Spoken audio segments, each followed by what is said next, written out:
We had a lot of complications post-op.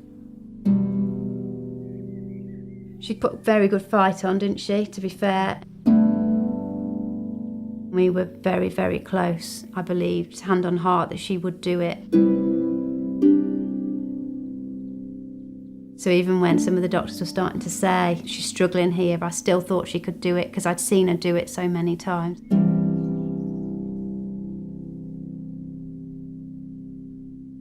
I suppose the bottom line is she'd had open heart surgery.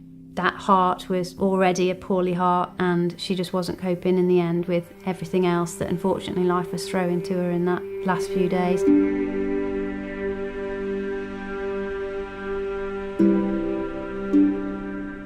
So Millie was born in March 2013. We knew there was some complications prior to Millie being born. She had a partial sternum, she had a couple of heart defects, she had a hole in her diaphragm, and she had something called exomphalus, where her liver and her bowel were slightly outside her body. Millie was unusual from that point of view, but everything about her could be fixed, and she thrived. She did really, really well.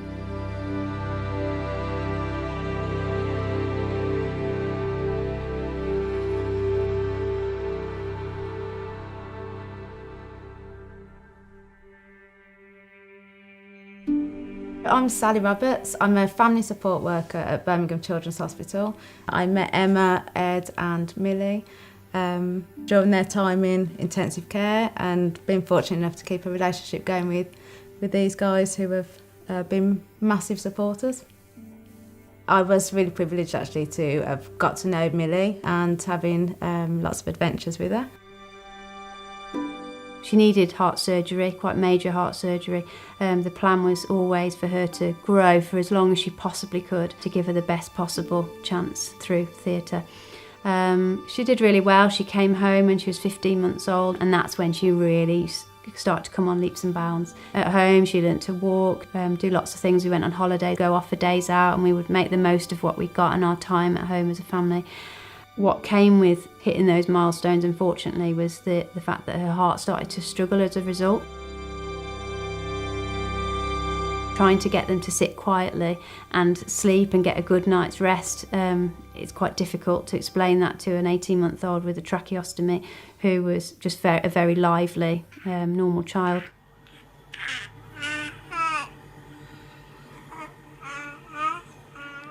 As she started to get older, we started to get towards 2, we ended up at hospital more often, and more often than not we would end up on an ambulance, and that wasn't because she was very sick, it was just the fact that they could get us through the traffic quickly, and they had more of an oxygen supply on their ambulance than we did.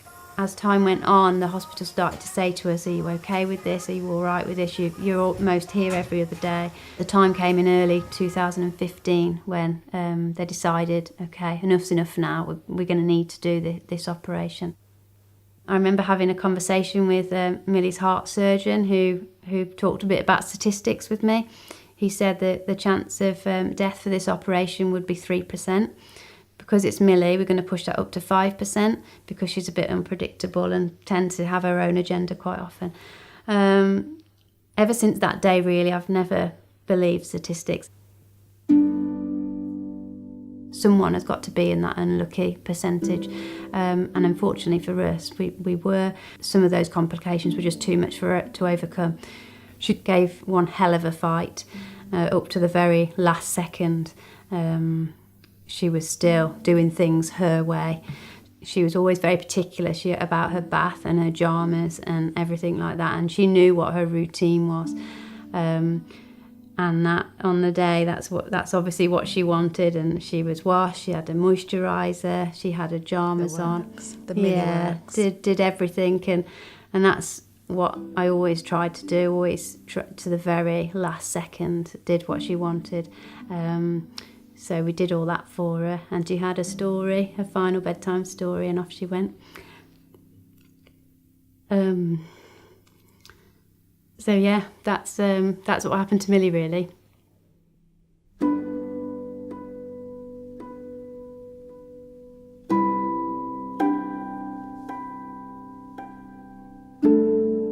We were all devastated when Millie died. I don't think any of us were prepared for it. But what Emma has done is how she comes back to hospital time after time and helps us and still wants to put something back is amazing. It's inspirational. To want to give something back is amazing. You're one of a kind. Thank you.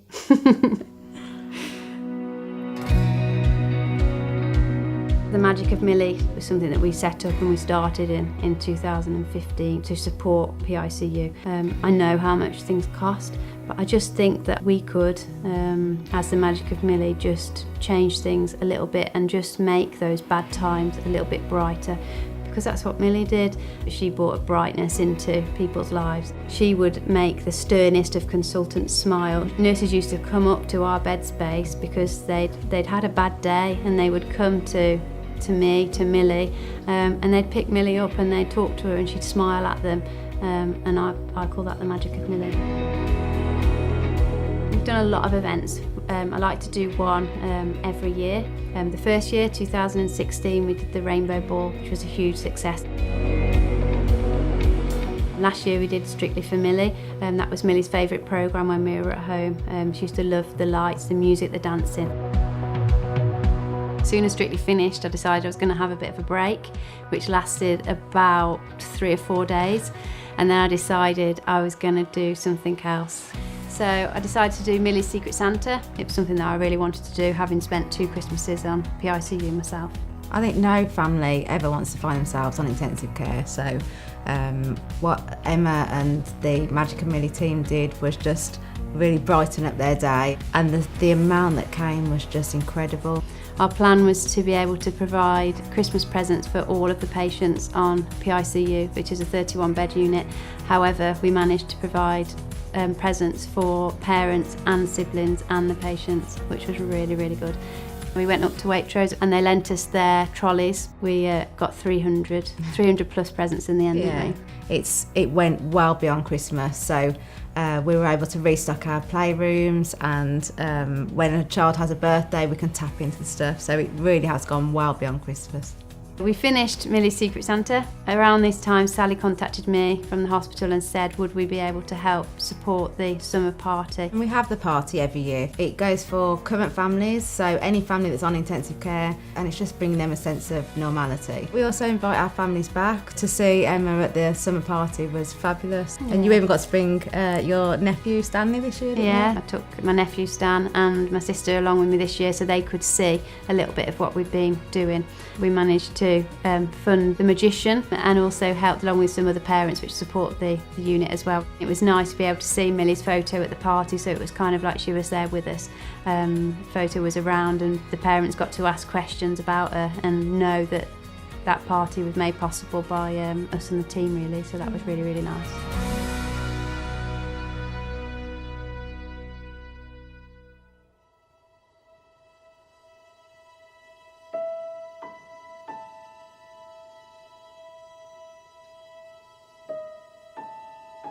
Another thing that was really important for me in this whole process was making memories, and when the worst happens as a parent, being able to at least come away from the hospital with something. The bereavement services are brilliant and they do offer a lot to parents, but there just wasn't enough. At the end of the day, when your child's died, you want to grab hold of every single opportunity and you find yourself frantically trying to grab hold of whatever you can and make the best of what you can get.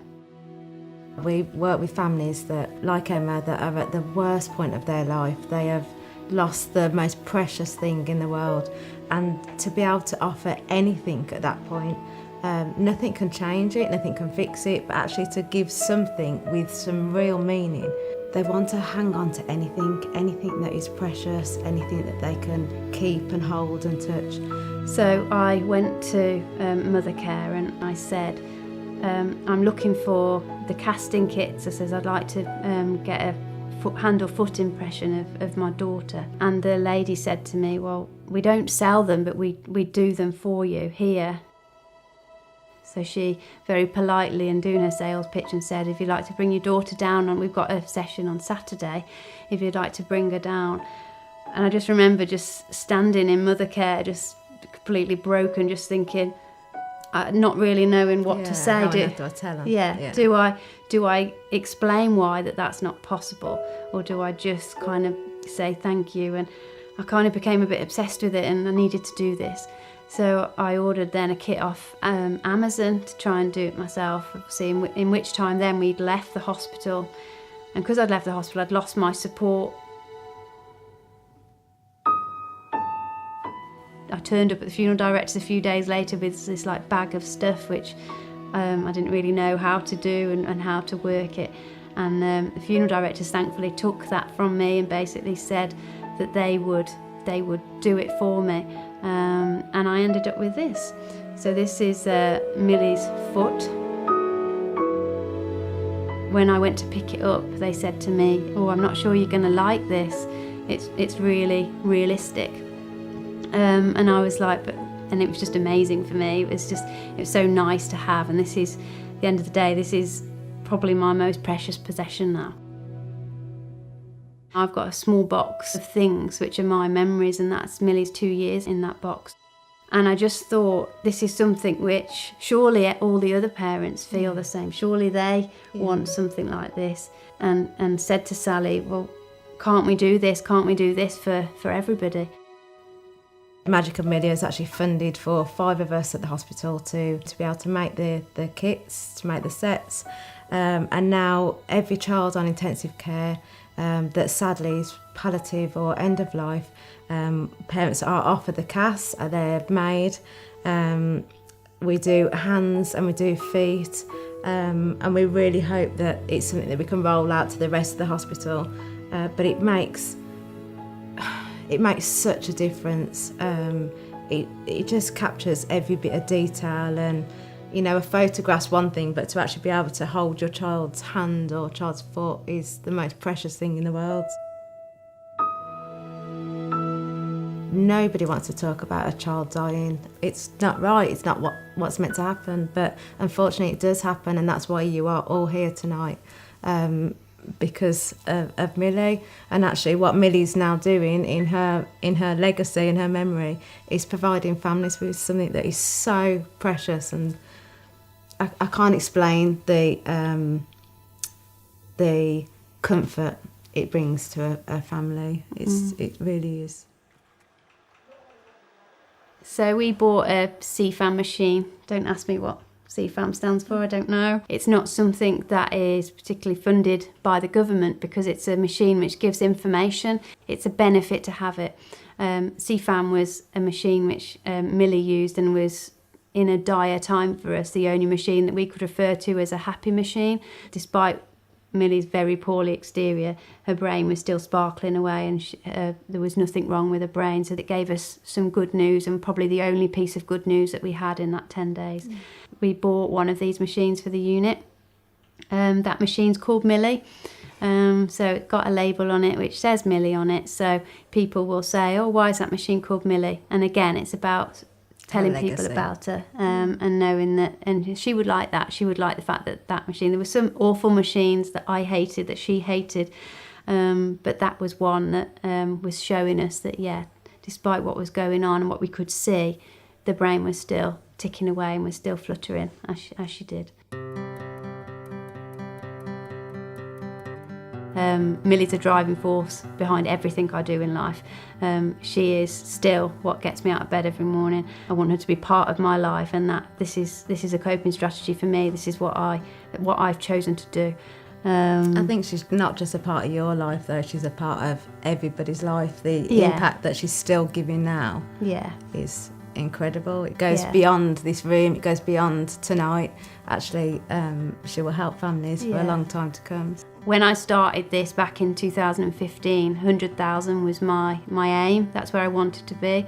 I've smashed it basically with the support of you guys and everybody that's here. I'm very lucky to have such good friends and family who support everything I do.